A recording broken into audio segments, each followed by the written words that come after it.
Investir dans l'éducation, l'hygiène et l'alimentation scolaire, c'est investir dans l'avenir d'un pays. Le projet Bigebosse s'inscrit dans cette vision ambitieuse. Une initiative stratégique mise en œuvre par la CRS avec le soutien du département américain de l'agriculture et en étroite collaboration avec le gouvernement du Burundi et des organisations partenaires telles que SAPROD et la coalition Wafashe Bige.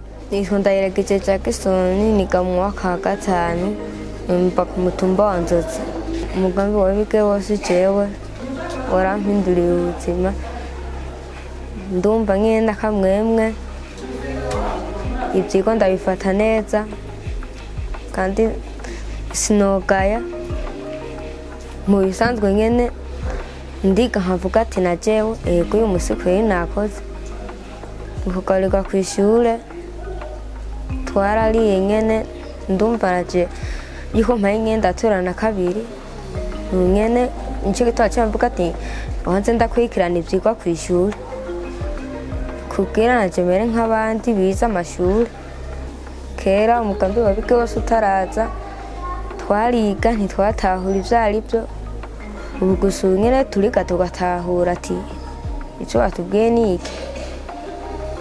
Bigebosse œuvre pour améliorer durablement la qualité de l'éducation, renforcer les pratiques d'hygiène et garantir une alimentation scolaire de qualité.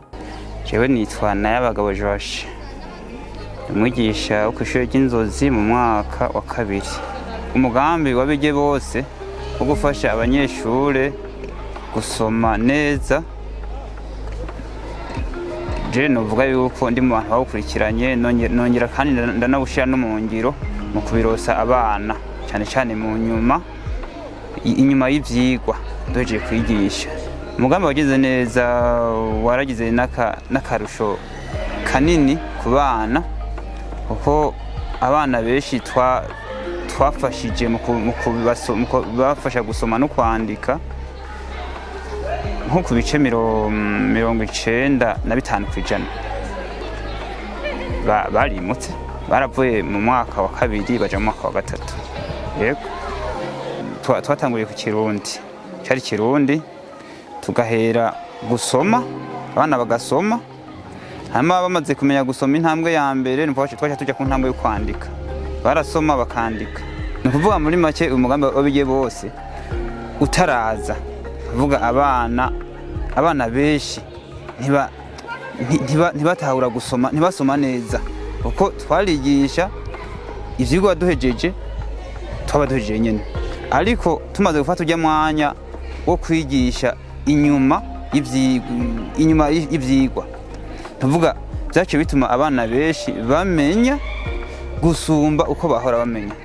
Aujourd'hui, ce sont 100 écoles accompagnées, plus de 64 000 élèves bénéficiaires, 100 directeurs et plus de 600 enseignants engagés dans une même dynamique, offrir aux enfants un environnement scolaire sain, digne et porteur d'avenir.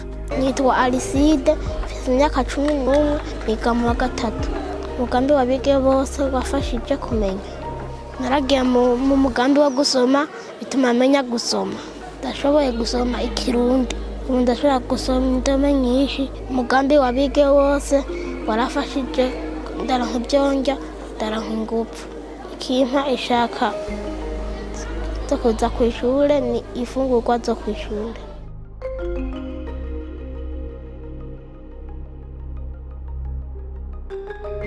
Nitwa Barandereka Atanatse. Ndi umuvyeyi ndaharereye hano kw'ishure. Ndaharereye abana 4. Nkaba ndi perezida wa komite nshingwashure. Turonkeye inyigisho z'umugambi Bigebosse twebwe abavyeyi natwe twaciye tugira gwacu duca tuza turafashanya mu bikorwa tukaraba aho dutunganya dufashanije n'abarezi bari ngaho kw'ishure hamwe n'abana. Ubu tukaba dufise umurima turawufise w'ibiharage, dufise umurima w'ibigori harya, dufise inanasi. Ibyo byose tubitanguye kuri izo nyigisho hamwe n'ubu bworozi bw'ingurube. Ibikorwa grand activité byadufashije cyane twaciye twiyungunganya tubanza tuza turarima uturima dukoranye n'abayobozi umuyobozi w'ishure Bige Bose yadufashije cyane mu kutumenyereza yuko uwo mugambi ahanini atari uwo gufungurira abana ari uwo kubashyigikira kugira ngo umwana afunguye ashobore guhabwa no gutegera ubumenyi aronka ubumenyi bukwiye kumbure mu nda hatamerewe nabi. None rero Bige Bose yaciye ishyiraho idufasha kuduha guhugura natwe kugira ngo tubone yuko umwana iyo afunguye neza ariho ashobora kwiga neza. Nitwa Manirambona Aline, nigenda umukuru wa kantine scolaire ngaha kw'ishuri. Aha kw'ishuri iwacu kugaburirwa kw'abanyeshure vyaratugiriye akamaro cyane kuko abanyeshure bataragaburirwa ngaha kw'ishure hariho intambamyi nyinshi, abanyeshure barashobora gutaha hataragera nkarya saa yine bagiye nko muri poze bamwe baca bitahira canke ugasanga nko mu mibano mu kibano usanga abavyeyi tudafise amikoro amwe ugasanga hariho nk'abana bashobora gushika muhira bakabura ico bafungura bigatuma n'amashure bayaheba ku bwinshi, ariko ubu turabona ko vyatugiriye akamaro. Umugambi wa Bige Bose ico wazanye hano kwa rino shure abanyeshure baragabanije umurindi wo guheba, baraheba cyane amashure mugana ubu ntibagiheba kandi ubu baratonda ku isaha kandi no gukurikira barakurikira mu ishure, ubu no gusamara ntibagisamara. Abavyeyi baravyitabira kuko nk'udukorwa tumwe tungaha ku ishure baba batumye ko baraza kudukora, ibikoresho bifashwe neza kuko nk'abavyeyi iyo baje nko kurondera baravyoza, amasafuriya barayoza bakayoza n'inyuma hama tukabibika aho vyagenewe kubikwa. Ubu abanyeshure ntibagitaha hataragera, abanyeshure baratonda ku masaha kandi abanyeshure bariga bafise n'ubumenyi ubu barabufise hano kwa rino shure. Amazina yanje nitwa Niyonkuru Nestor, ndi umwigisha kuri iri shure shingiro ry'Inyakirunga mu mwaka wa 3, nkaba nkurikirana club scolaire, ndi umurongozi wayo. Twebwe turi nk'abantu baza kwisonga ryo kwigisha akamaro k'ishure canke guhanura abandi bana kugira ngo ntibahebe. Kubijanye no kuyoberwa muri club scolaire turigisha akamaro ko gufashanya, umwana akagira umutima wo gufasha mugenzi we. Nko mu cigwa tuba turiko turagira twimenyereza kubijanye no gusoma ivyo bita titora, baba bariko barafashanya.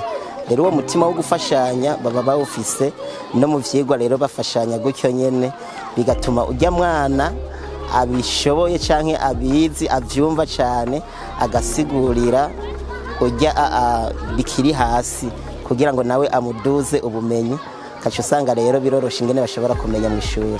Amashirahamwe ashoboye gufasha twoyasaba ko yofata mu mugongo urugwaruka rw'abanyeshuri kuko nibwo Burundi bw'ejo, niko kazoza dufise imbere. Kw'izina nitwa Baseka Charles, ndi umuyobozi kuri ishure rya Ecofo Nyakirunga.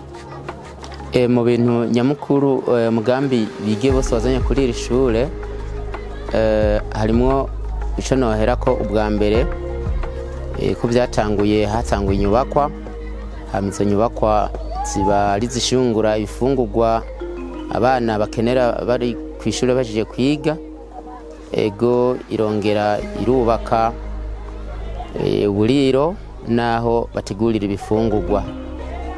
Mu nyuma umugambi Bige Bose ufatikanije n'ishirahamwe Amazi Water bararavye ukuntu abavyeyi n'abana basanzwe bafise ikibazo cyo kuronka amazi hafi kandi meza, baca bagira bati ni ugushigikira abana kugira ngo bagire amagara meza biciye mu kuronswa amazi meza.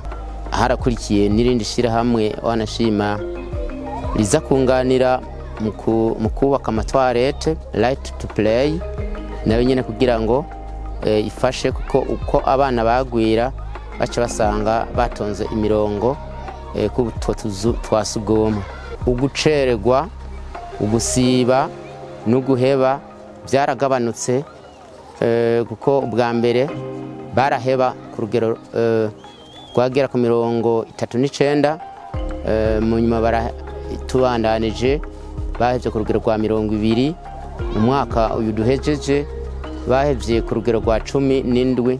Byumvikana ko guheba kw'abana kuguma kuza kuragabanuka, ibyo bikaduha icyizere ko hari icyo baba babona bariko barunguka.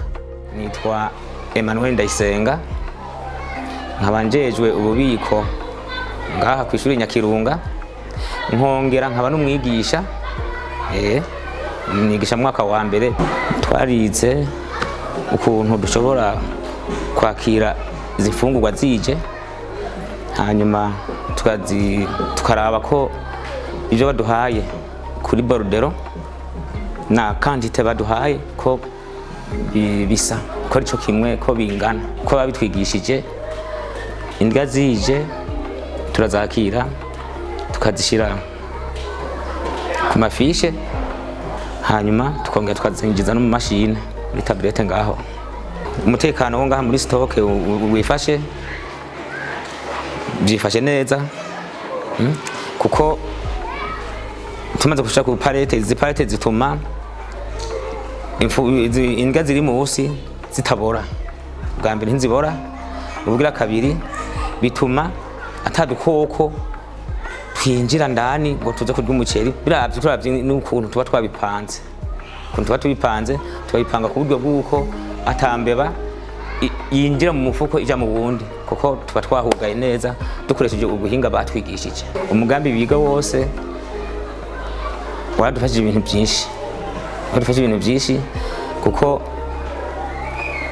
waradufashije kugira ngo umwana ubu mu gufungura afungura ku rugero. Moi, je réponds dans Sabiyumva Onesphore.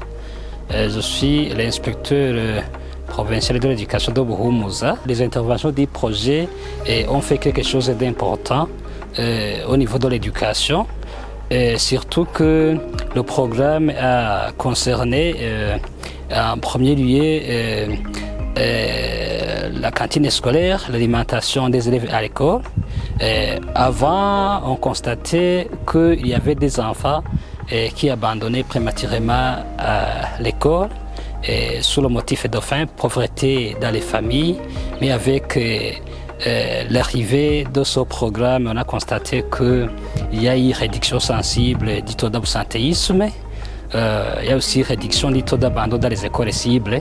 Je précise en passant que ce programme a concerné 100 écoles sur 254, soit un taux de couverture de 39,37%. Les enfants resteraient à l'école.